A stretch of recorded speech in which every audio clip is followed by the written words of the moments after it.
You ask Tiger to solve. This deals with linear equations with one unknown. The final result is s equals 18. Let's solve it step by step. Simplify the expression. Group like terms. Simplify the arithmetic. Group all constants on the right side of the equation. Add 72 to both sides. Simplify the arithmetic.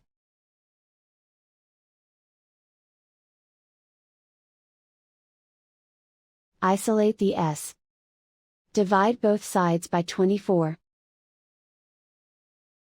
Simplify the fraction. Find the greatest common factor of the numerator and denominator. Factor out and cancel the greatest common factor. And so the final result is s equals 18.